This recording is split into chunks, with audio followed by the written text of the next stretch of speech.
Class, this is part two of my how-to videos of how to do some of the technology that's on your final service learning assignment sheet for your small group projects. Again, you're going to split up the questions amongst your groups however you see fit, and then each group member will take a different way of answering their question, whether it's images and text or audio boo or VoiceThread, which is what I'm going to show you here today. So on the list here from the sheet that you had, I showed you audio boo, and the one I'm going to show you is the third one down here called VoiceThread. So let's take a look at that because I think that's a pretty easy one to use, maybe even easier than SlideShare, which you'll have experience from with the other part of the project for your essay. So let's take a look at VoiceThread a little bit. Here's the VoiceThread homepage. This is what it'll look like. Again, when you sign up, it's a very easy process. It doesn't take very long to sign up. It's just like audio boo. It's very quick. I'm already signed in. So when you sign in, this is going to be kind of what it looks like. Up at top, you are going to hit create if you want to create a new VoiceThread presentation. So for example, after you've created it, or before you create one, you can hit my voice, and that'll take you to this page right here. VoiceThread only allows you to have for free 3 VoiceThreads, so in case you make 3 for some reason, you can always delete one of these and make a new one. So which I don't think you'll have a problem. You don't need to have 3 of these. But anyway, so under my voice is where your VoiceThreads will go once they are created. So when you want to create, you can just hit that button up there. So what exactly is a VoiceThread? Let's take a look at that real quickly here. VoiceThread is just this page right here. And this is what it looks like when you start uploading stuff. You can upload images. You can upload PowerPoint, which is these things right here, which I have uploaded. So if you want to do some of your work in PowerPoint and upload it, you can. But just to warn you, when you upload some stuff from PowerPoint, sometimes the format gets a little screwed up, I guess.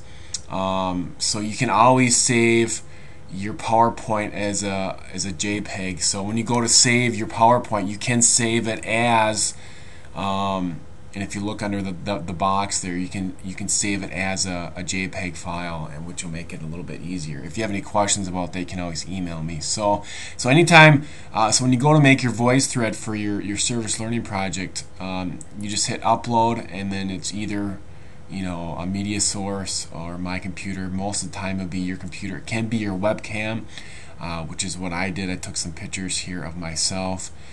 So that's it. You just click computer, and you just click your desktop or wherever that information is. So that's where you can upload images. So for your service learning thing, I'm assuming that maybe someone who has maybe some pictures that they took from their actual service learning site or with their senior or of the building outside, maybe an individual who has some of that stuff already could do the VoiceThread, which would work really well, because that way you could show images of what your service learning time with your senior was, and you can upload that. Maybe you can upload some text, like these white boxes that I have here. Maybe you can upload some text. Here's me hanging out with Martha, for example. So you can intermix it like that as well. So for example, it could look like something like this.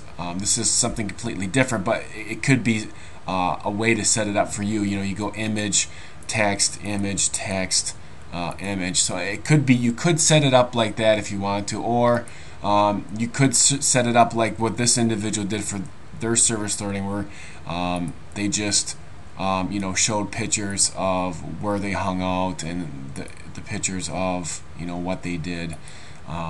So you could do it that way. I would try to include some text with it, or if your VoiceThread is only purely visual, maybe once you upload it to your wiki site, then you can put a text explanation below it on your wiki site as well. So when your voice thread is done, you can embed it into your Wiki Spaces account. Again, this is just like the Audio Boo and the SlideShare, where here's the embed code. You just click it, you Control C, copy it, and you can copy and paste it into your Wiki Spaces site. I'm not going to show you how to do that because I showed you how to do that in the Audio Boo, and the Audio Boo has the same embed code as well. So that's where you would embed it. Also, when you're done making your voice thread, you want to hit Publishing Options, and you want to make sure, can anyone view it? Green, yes. Anyone make a comment? Green, yes. So you want to make sure those are clicked, because those are not automatically clicked when you make it. So just make sure that you go down the Publishing Options before you embed your voice thread to your Wiki Spaces page. So mainly for this voice thread, again, text and images can be used. You could just use images and then write an explanation just on your wiki page as well. Another way that you could do it, for example, with this voice thread, you could do visual, and then after you're done creating your voice thread account, you can go on there. You can go on there and make a comment if you want to on your own Wiki Spaces page. So for example, right here, it'll have you press a button that says comment, and you can comment by typing, or you can comment by recording. So what this individual did, for example, she just recorded her voice over her own voice thread. So if you hear it here, and this is the visual model that I hope illustrates a little bit about how voice thread. So when you click right here, you can just hit record, and it'll ask you allow, yes, do that, and then Yes.